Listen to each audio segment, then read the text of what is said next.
This program was first broadcast on Canterbury's access media station, Plains FM, and was made with the assistance of New Zealand On Air.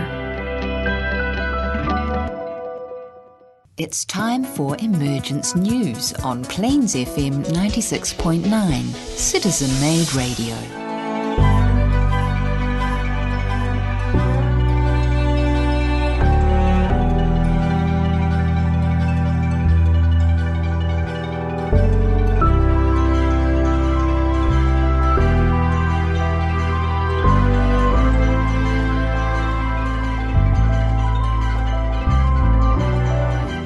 Tēnā koutou, greetings and welcome to Emergence News, coming to you today from Ōtautahi, Christchurch, the garden city based on the Canterbury Plains of the South Island of Aotearoa, New Zealand.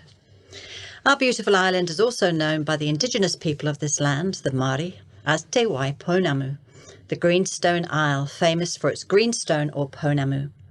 Today is a beautiful fall day. The autumn leaves are falling, but the weather is warm and settled. It is perhaps my favourite time of year. So for any new listeners, what is our programme Emergence News about? We tell the story of the emergence into the modern world of Maitreya, the World Teacher for humanity. He is walking among us as a man among men, spreading the energy of love abroad and stimulating the Christ principle in all those ready to receive such blessing.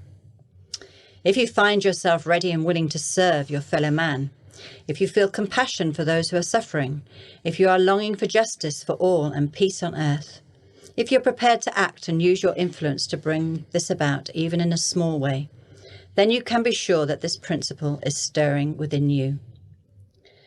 Maitreya's mission has been prophesied down the ages.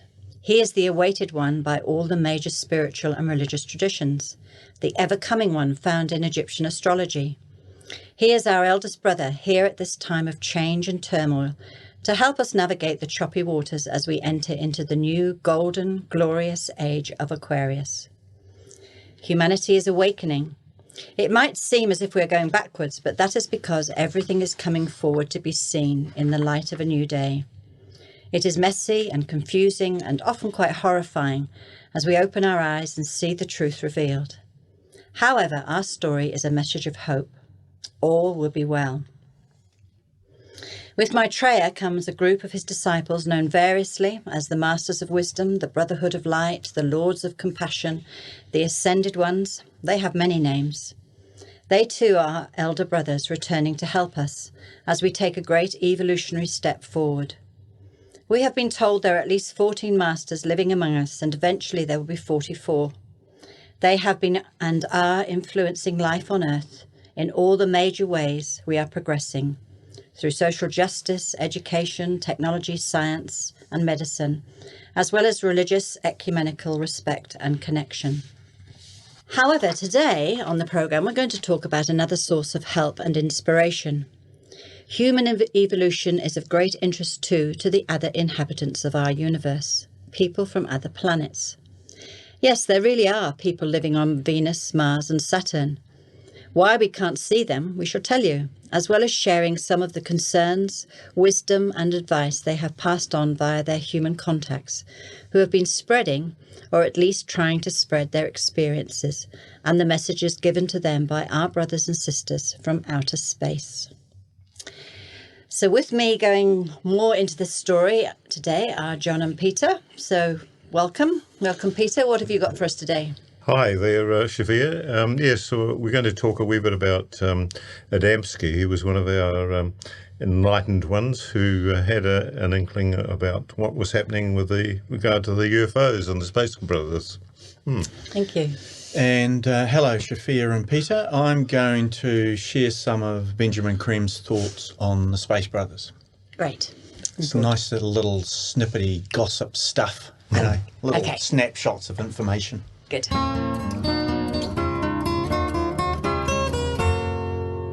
Okay, John, so you're going first, are you? Great, I'd love to go first. Thank you very much. I've got a wee confession that when I discovered the Maitreya story, I was very impressed where it kind of ticked all my boxes and answered all my questions.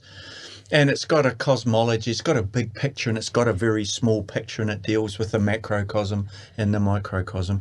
But the one thing I was a little uncomfortable with was the Space Brothers. Right. Right? Yeah. And now I've been a science fiction fan my whole life. I started reading science fiction when I was probably 10 or 11. Yeah. So people flying around the universe with superpowers and all that stuff, I think is really cool. But when it comes to this, I'm just a little uncomfortable with it. So what I've done is I've gone to the Share International website, which makes me look good on most Tuesdays.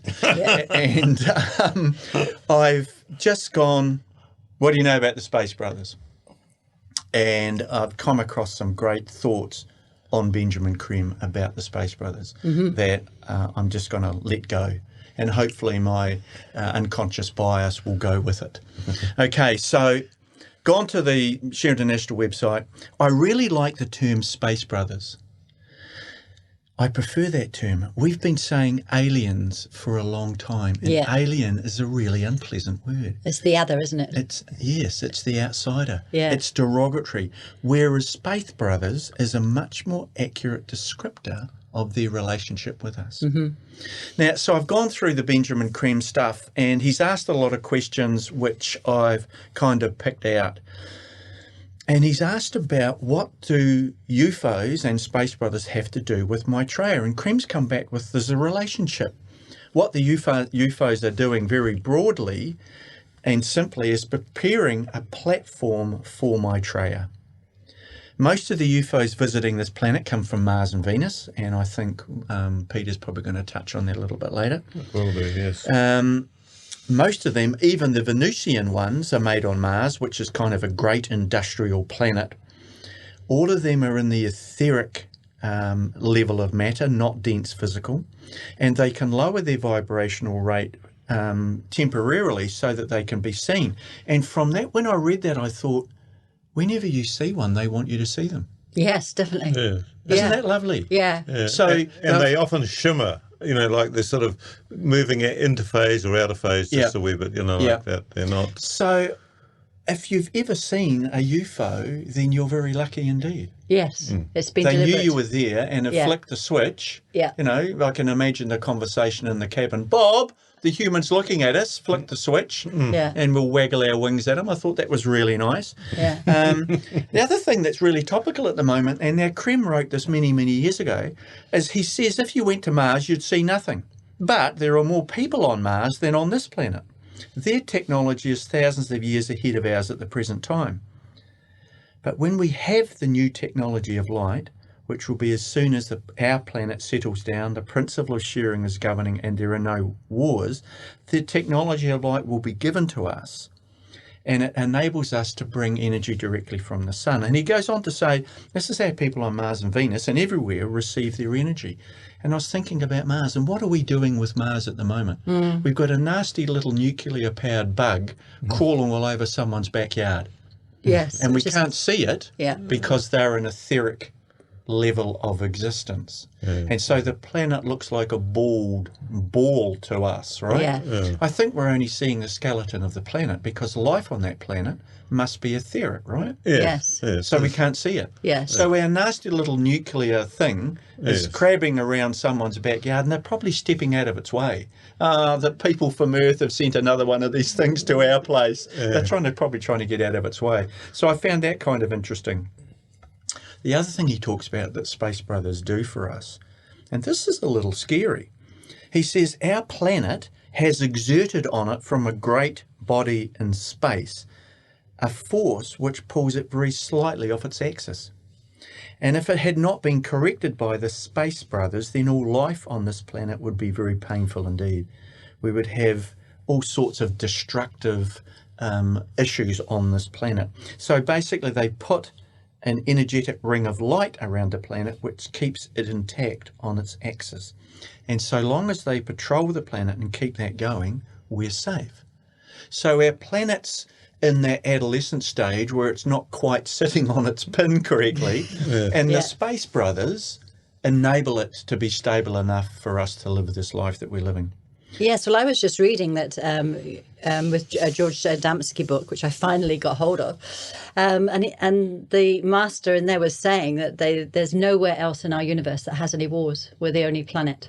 Really? Yeah. That has one? There has not been war for millions of years in the universe, anywhere else in the universe apart from Earth. That is incredible. Yes. I know, and so this is why they're very concerned about us, because apparently the explosions that we can send off can affect all of the universe, and this is why they've got to keep us. Yes, and to say nothing of this force field that you're talking about. Yes, I've heard it called a Merkaba. Yeah. That this aspect of light, which is holding our planet in the right phase, if you like. And yes, what would happen if we have two bigger nuclear explosions, for example? The beat of a butterfly's wings. Yeah, that's right. Kind of stuff. Yeah. Anyway, can I come back to me? Yes, because the time is running and this is my time. All right? Yeah. Thank you. We're just helping, John, don't worry. Thank you.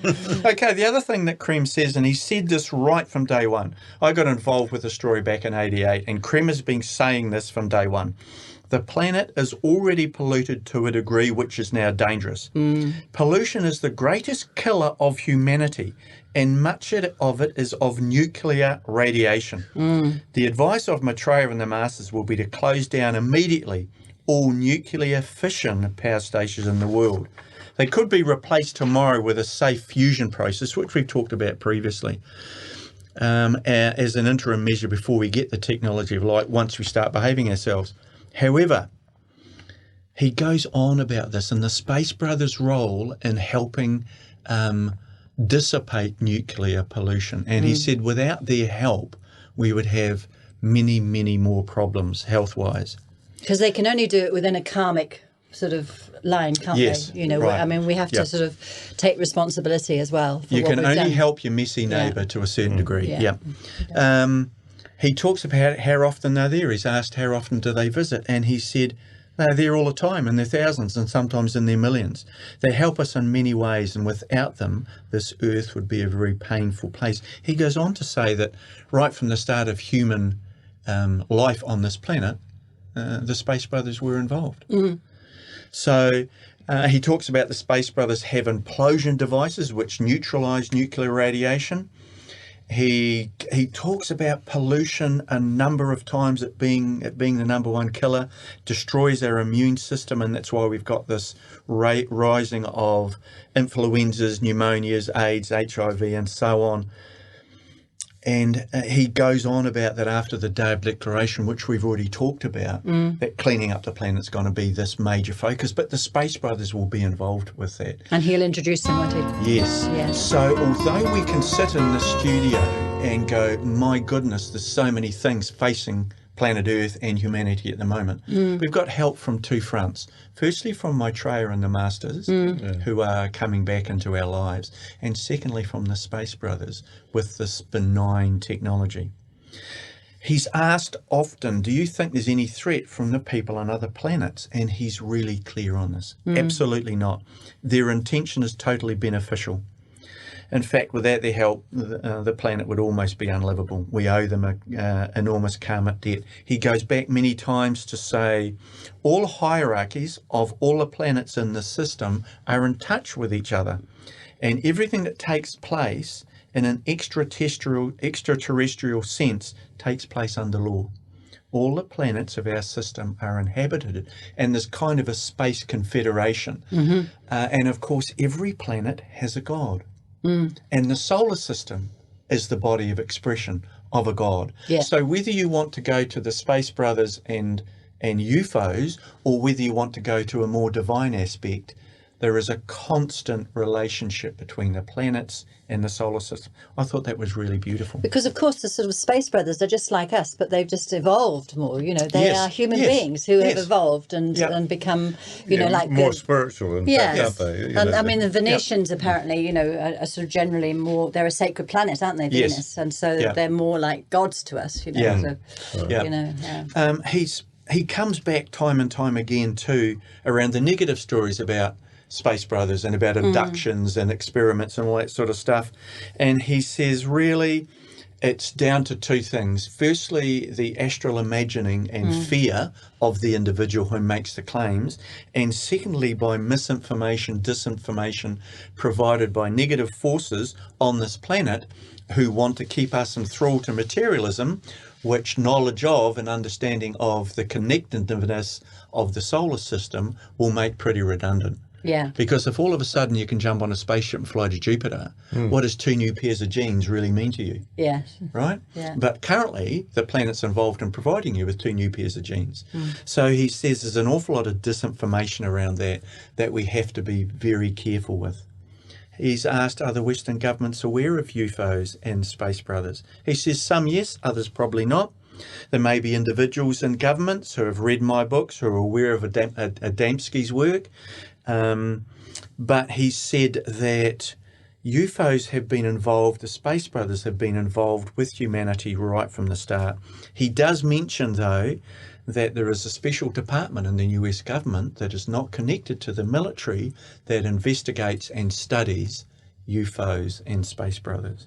And we also know that there's a big disclosure project happening at the moment, Yes. don't we? And Yeah. I always remember being gobsmacked when I heard Hillary Clinton saying on the campaign trail, one of the things we're going to have to do is to open up these space files. So that she was acknowledging that they were there and that they were needed to be made public. Yeah. Creamer's asked, does this mean that mankind will finally learn the truth about its special extended family? And he says, yes, it is. There is a huge conspiracy, and Benjamin Cream has quite a sense of humour. He says, there is a huge conspiracy, in brackets. There are many conspiracies, believe me. Yes. But there is a huge conspiracy about UFOs. The UFOs are known by the major governments in the world to be real, to exist, and to be very advanced. He also talks about the special agency within the US government that is developing technology aligned with some of the spaceships that have been seen and worked with and examined. So there's much, much more going on. I just want to finish up with a roundup of what they're actually doing for us. This is the Space Brothers. They're preparing this platform for Maitreya, technologically and emotionally. Crop circles are beautiful reminders that things are different, things are happening. They're protecting the planet from the pull of another star and from our own ignorance with regard to pollution. And they have had and continue to have beneficent involvement in our development. We're part of the Solar Confederation. We are the junkyard neighbours in a very nice street. Our neighbourhood confederation is helping us carefully and from behind the scenes to clean up our house and become much more healthier. Yes.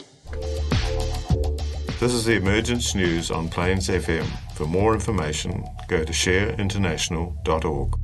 Yes, well, we were talking about this disclosure thing just a minute ago, and Shafir brought that up. And actually, the Pentagon has 6 months to disclose what it knows about UFOs as part of the COVID-19 relief legislation.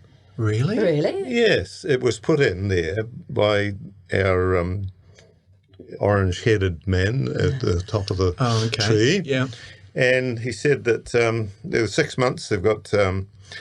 and so they're going to have to, this is actually part of this relief legislation and the money that was put aside for that. So, they admit the odd thing from time to time. They talk about Navy Hornet pilots talking about, seeing these UFOs coming out of the water and that sort of thing. And there's been many incidents and many videos I've actually seen of this happening. And, I know people can say, well, it's sort of something that someone's cooked up. But, there's too many, and there's too many people like policemen and armed service personnel and people who have good authority who have recorded various incidents of UFOs around the planet. They can't be dismissed. But, they have this obsession. The Chief of Staff, General David Goldfein, said, people deserve to have our nation's secrets protected. Well, I mean, that's just a story to tell you nothing, isn't it? I mean, this is the sort of narrative they get into. You know, people are here. One of our secrets protected. You know, so we don't want to say anything about UFOs. We're behaving so badly. We don't want anybody to know about it. Yeah. So I thought, well, that's that's the way they've excused their non-disclosure, but there's been many people aware that this pushback has been increasing over the last years, and this disclosure thing has been going on for some time, Shafia, hasn't it? It has, yes, and we've been reporting it in Share International. Mm-hmm. You know, I remember, I think about 6 years ago, we talked about Chile had come out and said that UFOs were real, and that there was no. Do you remember the government came out? The government. Yes, they did, and there's been these sort of little leaks all the time, and we've got lots of the the pilots now coming out and writing books and saying they've been released from the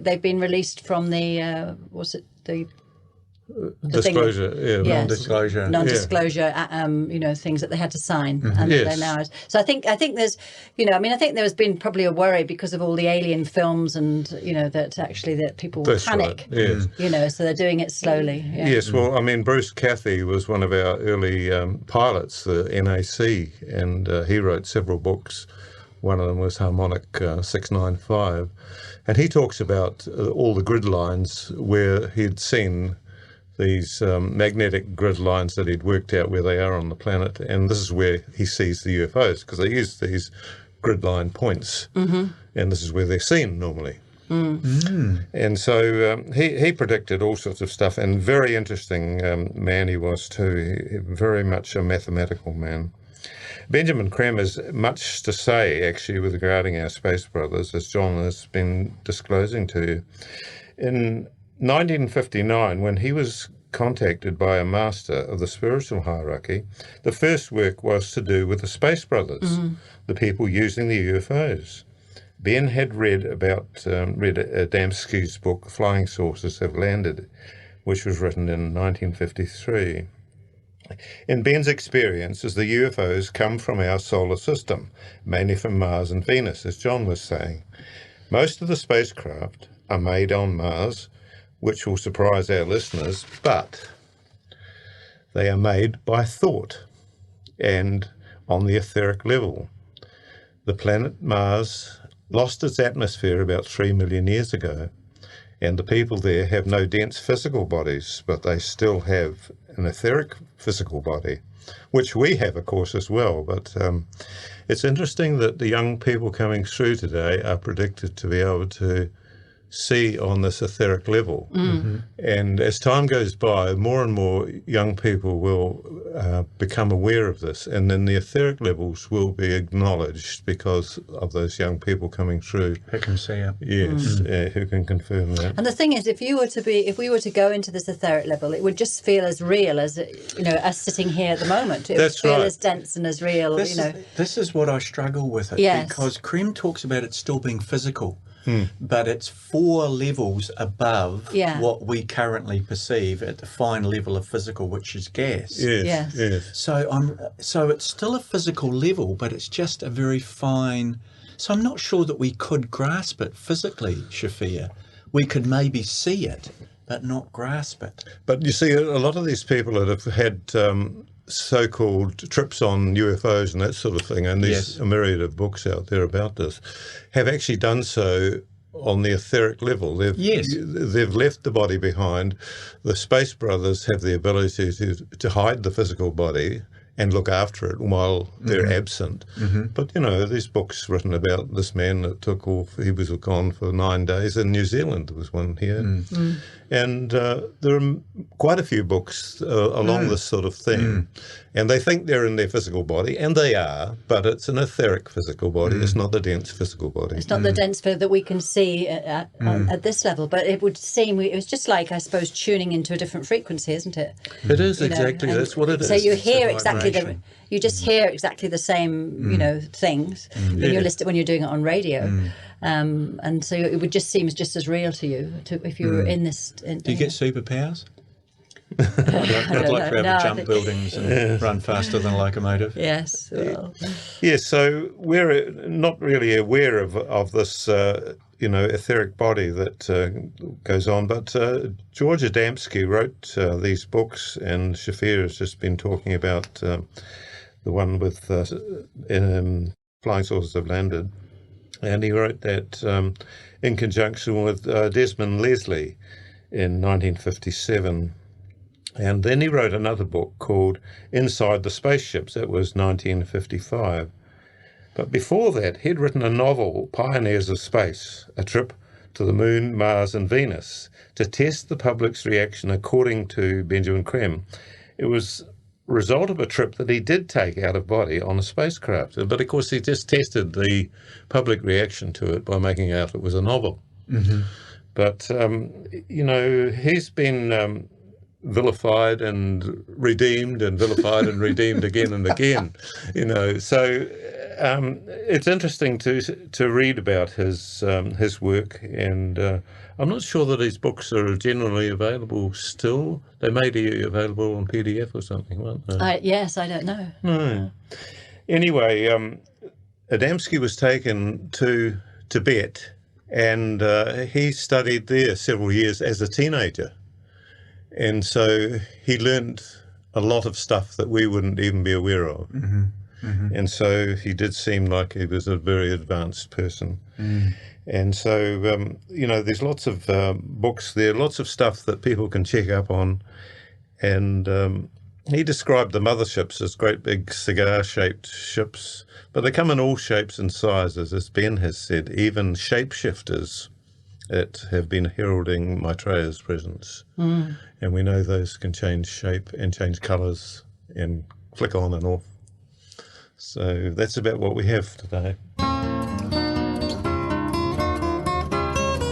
So unlike John, I feel very confident that the space people are here and very happy. And also to read, I was reading George Adamski, and he was saying that they're living amongst us and, observing us. And, so we never know who our neighbours are. But we do know that wherever they are, they have only got our good and are good in their hearts, and they want us to grow and learn and become a peaceful people like they are. Join the Federation. That's right. All this information can be found on the Share International website, www.share-international.org. Scorpio Books in Christchurch carries the magazine and some books. And also don't forget the podcasts, which are available on the Plains FM website. We welcome your comments, questions and feedback. Please contact us at emergencenews@gmail.com. The opportunity to join our transmission is available Monday and Wednesday evenings and Thursday mornings, which gives us the possibility to do a service meditation in conjunction with Masters.